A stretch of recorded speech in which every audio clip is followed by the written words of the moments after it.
Je remercie Hannibal et les éditions des Tuileries qui viennent de publier l'ouvrage Jean-Marie Le Pen et la Shoah. L'auteur, qui secondait M. Le Pen dans la rédaction de ses mémoires, révèle que plusieurs chapitres ont été supprimés suite à un chantage exercé par l'éditeur. Les chapitres en question concernaient l'affaire du détail et ses suites. Hannibal les publie en rappelant le contexte.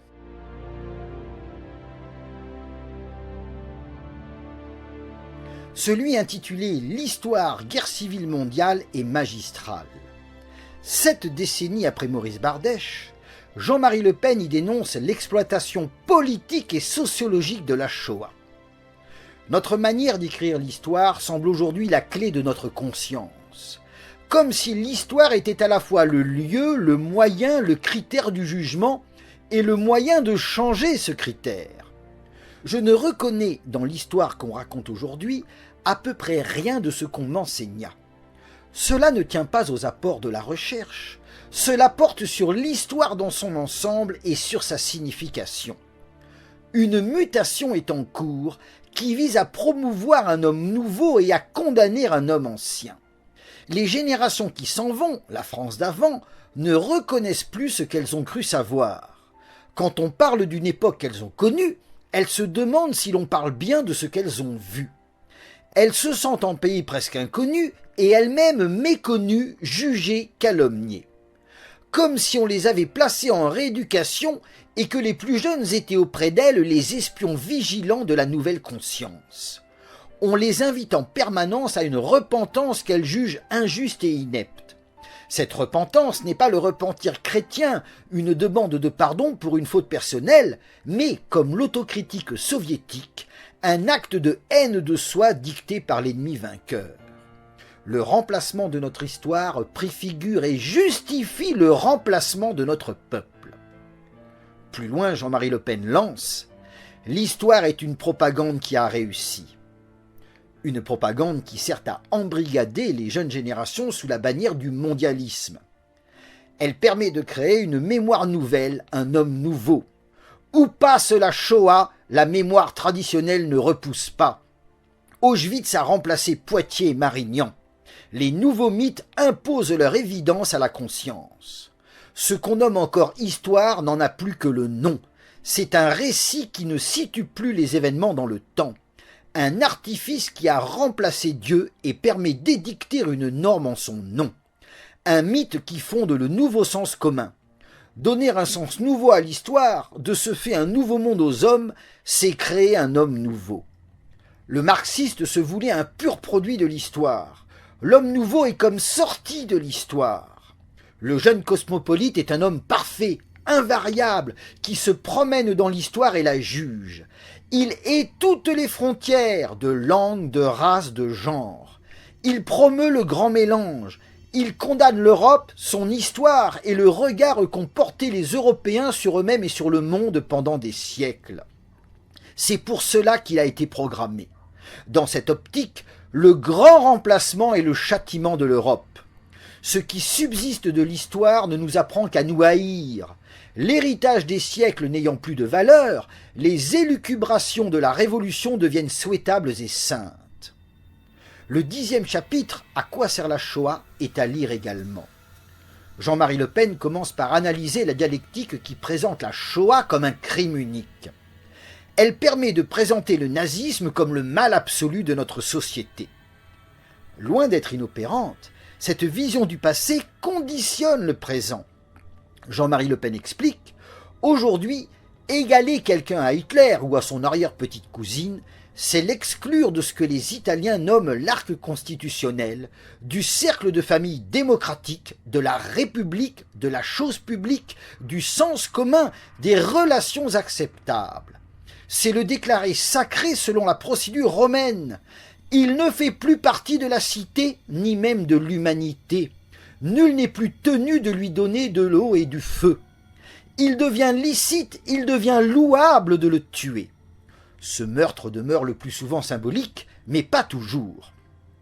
À ce sujet, je rappelle le film de Francis Giraud diffusé en 1997 et intitulé « Terminal ».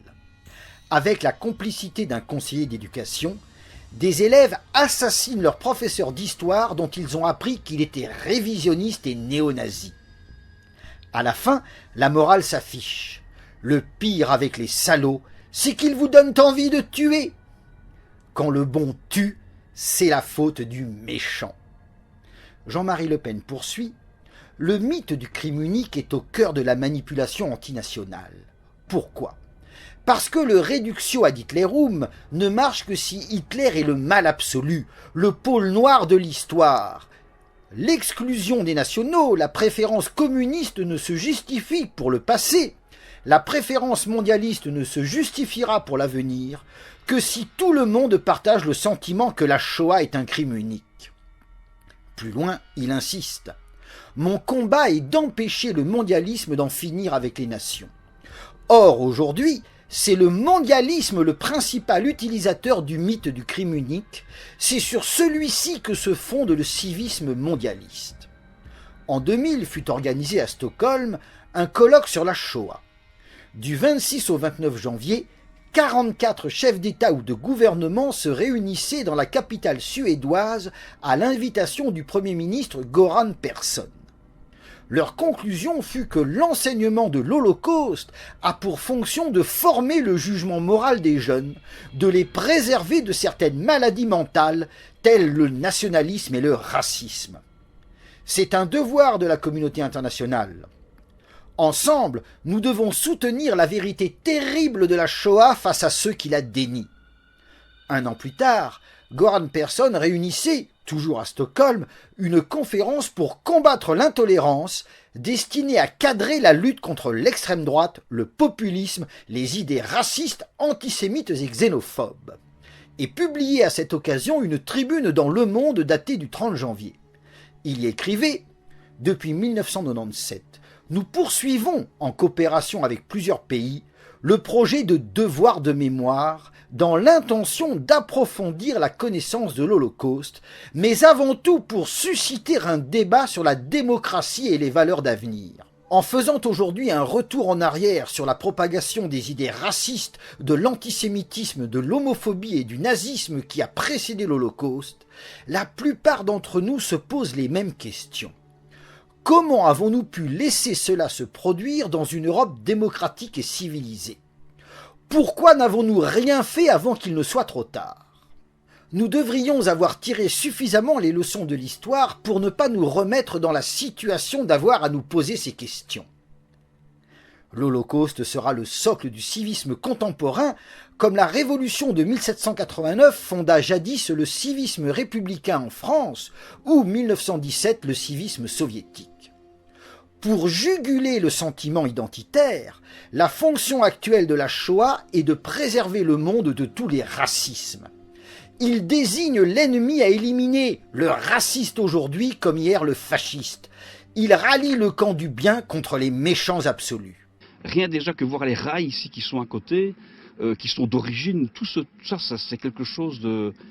Il n'y a pas de mots pour expliquer ça. Je pense que c'est d'abord, une fois qu'on revient chez nous, c'est un peu d'expliquer qu'est-ce qu'on a vécu. Mais c'est aussi dans les actes citoyens qu'on pose tous les jours.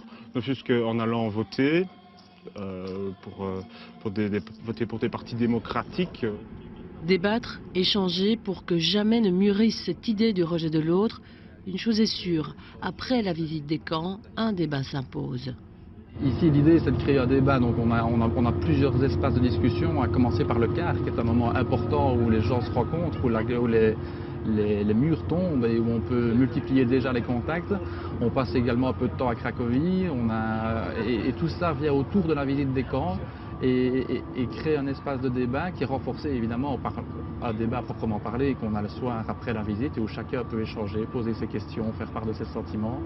Et je pense qu'on repart riche d'avoir découvert les camps, mais aussi riche de beaucoup de rencontres et beaucoup de réflexions qui nous ont interpellés et qui nous ont permis d'avancer dans la démarche. Année après année, depuis pratiquement 10 ans, l'ASBL Agora fait de ce voyage un point de départ pour une autre réflexion sur nos sociétés démocratiques. Une réflexion à laquelle participent des représentants de 4 partis. Donc il y a des politiques, mais il y a aussi beaucoup de citoyens. des personnes plus âgées, des personnes très jeunes, des personnes en tout cas qui se posent des questions, qui ont envie d'échanger.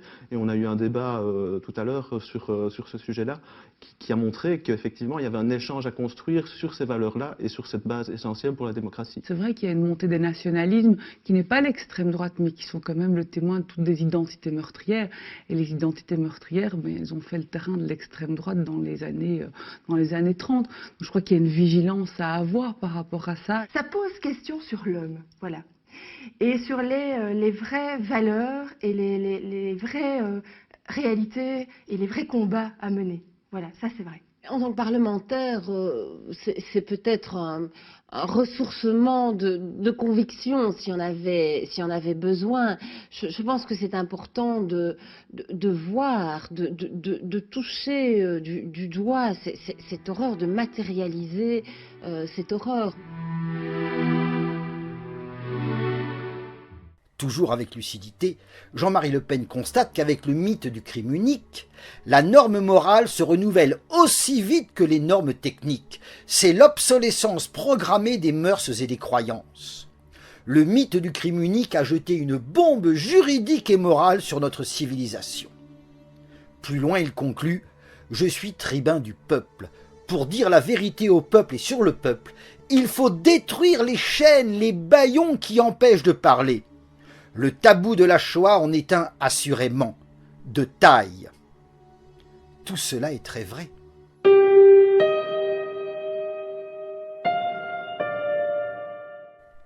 Mais parce que tout cela est très vrai, alors une question surgit. Comment croire que Jean-Marie Le Pen ne se serait pas intéressé de près à cette Shoah? Et comment croire qu'en s'y intéressant, il n'aurait pas lu les révisionnistes? Les pages où il aborde le sujet démontrent qu'il connaît assez bien l'argumentation historique développée par le professeur Faurisson. Toutefois, Jean-Marie Le Pen le cache. Il invoque uniquement le parti que les révisionnistes tirent des concessions du camp d'en face, mais sans mentionner les textes d'où il tire ses citations. Un exemple flagrant se trouve à la page 61.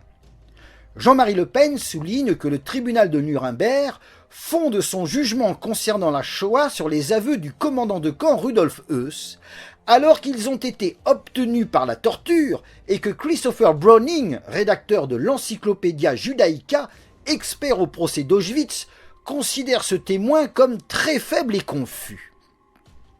Toutes ces informations, Jean-Marie Le Pen les tire d'un texte rédigé le 3 mars 1994 par Robert Faurisson. Mais il se garde bien de le préciser.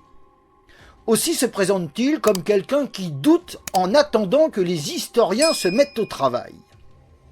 Après avoir rappelé que la politique anti-juive de Hitler est incontestable, M. Le Pen poursuit « Cela posé, on me met en demeure de dire si l'État national-socialiste a décidé d'exterminer les Juifs et s'il a commencé à le faire, son principal moyen étant les chambres à gaz. Je me tourne donc vers les historiens pour leur demander, comme pour le statut des Juifs et le ghetto de Varsovie, leurs éléments de certitude. Sur le premier point, la volonté nazie de génocide, Raymond Aron et François Furet ont conclu, après un congrès international en 1982 à la Sorbonne, qu'on n'avait pas retrouvé d'ordre d'Hitler à ce sujet. L'ouverture des archives soviétiques n'a rien donné de plus. Tant et si bien que l'auteur du livre capital « La destruction des Juifs d'Europe », Rollilberg, a fini par expliquer la Shoah par la théorie suivante. Mais ce qui commença en 1941 fut un processus de destruction non planifié à l'avance, non organisé et centralisé par une agence quelconque. Il n'y eut pas de projet et il n'y eut pas de budget pour des mesures de destruction. Ces mesures furent prises étape par étape, une étape à chaque fois. C'est ainsi qu'apparut moins un plan mené à bien qu'une incroyable rencontre des esprits, une transmission de pensées consensuelles au sein d'une vaste bureaucratie. Il existe depuis deux écoles chez les historiens. Les intentionnalistes tiennent, comme Hilberg, la Shoah pour le fruit d'une volonté explicite mais informelle des chefs nazis. Les fonctionnalistes pensent qu'elle a résulté de la nature même du système nazi combiné aux circonstances de la guerre. Je n'ai là-dessus pas plus de certitude que ces écoles de chercheurs. Je m'en remets à eux pour clore le moment venu cette controverse. Ces explications laissent croire que dans l'esprit de Jean-Marie Le Pen, l'une des deux conclusions serait bonne. Jean-Marie Le Pen n'a pas cité Robert Faurisson, à qui il doit ces informations, et qui, commentant les allégations de Rollilberg, déclarait avec bon sens « Pour moi, c'est expliqué par l'opération du Saint-Esprit, ce qui aurait été une formidable entreprise criminelle aux proportions industrielles, grâce en particulier à une arme, l'abattoir chimique à base d'insecticides, qui aurait été conçue et créée par un phénomène de génération spontanée. Je refuse de croire à l'incroyable. Je refuse de croire à ce que Rollilberg lui-même appelle une incroyable rencontre des esprits. Je refuse de croire à la transmission de pensée ou télépathie, de même qu'à l'opération du Saint-Esprit et à la génération spontanée. Je récuse toute thèse historique, tout système d'explication historique qui fait appel à de telles billevesées. Rollilberg n'est pas un historien.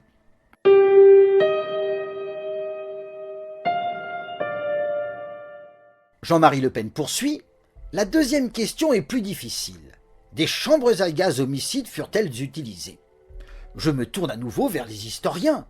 Le 29 mai 1986, Serge Klarsfeld, interrogé par l'hebdomadaire VSD à propos de l'ouvrage monumental de Jean-Claude Pressac sur Auschwitz-Birkenau, félicitait le chercheur français d'avoir trouvé 39 preuves, dont une définitive de l'existence d'une chambre à gaz homicide dans le crématoire 3 de Birkenau. C'était précis. Le journaliste de VSD lui demandait aussitôt « Il n'avait pas encore de vraies preuves ?» À quoi Klarsfeld répondit « Il y avait des débuts de preuves qui embarrassaient les Faurisoniens, mais ne les avaient pas encore réduits au silence. » Cette question des preuves est au centre des préoccupations des chercheurs. En mai 1982 était fondée à Paris l'ASSAG, l'Association pour l'étude des assassinats par gaz sous le régime national-socialiste. L'objet de cette association était de rechercher et contrôler les éléments apportant la preuve de l'utilisation des gaz toxiques par les responsables du régime national-socialiste en Europe pour tuer les personnes de différentes nationalités et contribuer à la publication de ces éléments de preuve. Elle a été dissoute en 2008 sans avoir pu atteindre son objet social. Jean-Marie Le Pen dit vrai. En 1984, la SAG publia l'ouvrage « Les chambres à gaz secrets d'État ». Les auteurs alléguaient qu'avec les archives saisies en Allemagne et les documents issus des procès d'après-guerre, les historiens disposaient d'une documentation d'une richesse incomparable. La masse des archives leur permet d'analyser les faits et de les replacer dans leur ensemble. Mais l'étude attentive de la suite démontrait l'absence de preuves solides. Les auteurs invoquaient avant tout des témoignages, des aveux et des jugements d'après-guerre. Voilà pourquoi en 1996, l'historien Jacques Bénac concéda « Le manque de traces entraîne l'incapacité d'établir directement la réalité de l'existence des chambres à gaz homicides. » Or, un massacre ayant nécessité tant de techniciens et d'exécuteurs aurait dû laisser une montagne de documents clairs ainsi qu'une multitude de preuves matérielles évidentes. Si le dossier des preuves se révèle vide, c'est tout simplement parce que ces prétendues chambres à gaz homicides n'ont pas existé. Mais loin de conclure comme il se doit, Jean-Marie Le Pen revient sur le sujet. La question des chambres à gaz relève de l'histoire. Il est possible que des gazages aient eu lieu à Auschwitz ou dans d'autres camps. On sait que l'Allemagne nazie a euthanasié des handicapés mentaux dans des chambres à gaz lors de ce qu'on a nommé l'opération T4, abandonnée sous la pression de l'Église catholique. Il n'y a rien de scandaleux à soutenir que des prisonniers soient passés en chambre à gaz. Il suffit de déterminer où, quand, comment elles ont fonctionné. Aux historiens de chercher, de trouver, de vérifier, de faire leur boulot. Jean-Marie Le Pen croyait-il vraiment qu'en 2018, après des décennies de recherche, les historiens trouveraient enfin une preuve solide de l'existence de ces chambres à gaz homicides allemandes? Évidemment non. Mais comme effrayé par son audace, il ajoutait « À défaut de preuves, il y a un contexte. Himmler se vantait d'avoir accompli un énorme travail de nettoyage des Juifs. c'est un éclairage dont on doit tenir compte pour écrire l'histoire. Et il existe des milliers de témoignages. Sans doute beaucoup sont-ils faux, mais si l'on se fondait sur ce fait pour les déclarer tous sans valeur, on commettrait un raisonnement tordu, comme l'écrit Stengers. Je pense comme lui. Il faut tout reprendre à zéro, tout contrôler, vérifier, séparer patiemment l'affabulation de la vérité, comparer les témoignages d'un même témoin, les témoignages de divers témoins sur un même fait, les mesurer aux lois de la physique ordinaire, sans complaisance pour les uns ni les autres, sans révérence pour les plus grands noms. Ce n'est pas moi, c'est Vidal-Naquet qui affirme que le témoin par excellence de l'Holocauste, docteur honoris causa de je ne sais combien d'universités et prix Nobel de la paix, Elie Wiesel, dit n'importe quoi. Ce n'est pas moi, c'est Arnaud Mayer qui constate « Les sources pour l'étude des chambres à gaz sont rares et peu fiables. Trier les témoignages sera facile une fois les freins légaux à la recherche détruits. Jacques Toubon et Simone Veil l'ont dit jadis. La loi Guesso est mauvaise pour la justice et mauvaise pour l'histoire. C'est une atteinte aux libertés et c'est une imbécilité. Il faut la supprimer d'urgence si l'on veut ranimer notre recherche historique. Le besoin de raison de tout homme qui se respecte le demande. Cette histoire extraordinaire rend malade notre société et empêche la réconciliation des Français. J'ai vite vu que le travail de l'histoire se faisait mal s'agissant de la Seconde Guerre mondiale. J'ai donc eu conscience très tôt de notre devoir de mémoire et de critique. C'est la liberté et l'honneur des hommes que je défends en exigeant des historiens qu'ils fassent leur boulot. Voilà pourquoi je ne lâcherai rien face aux inquisiteurs de pacotille. Au-delà de ces belles envolées, je note que dans ses mémoires, Jean-Marie Le Pen, sur les chambres à gaz, n'a pas osé cracher le morceau.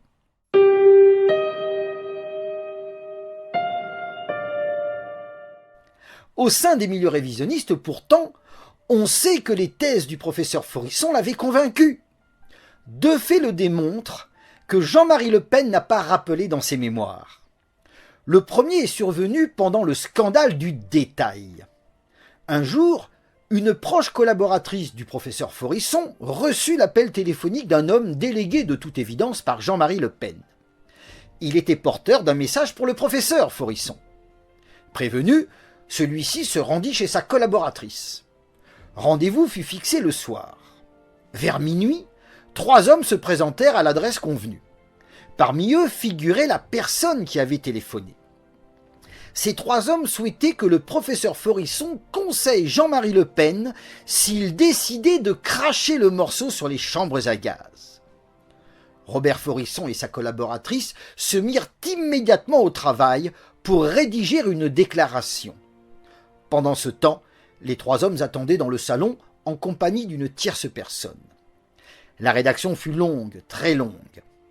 Lorsque le professeur Forisson et sa collaboratrice apportèrent le texte, il leur sembla que les 3 hommes étaient hostiles au fait que M. Le Pen choisisse de cracher le morceau. À l'époque, les téléphones portables n'étaient pas à la disposition du public. Personne donc n'avait pu les influencer pendant qu'ils attendaient.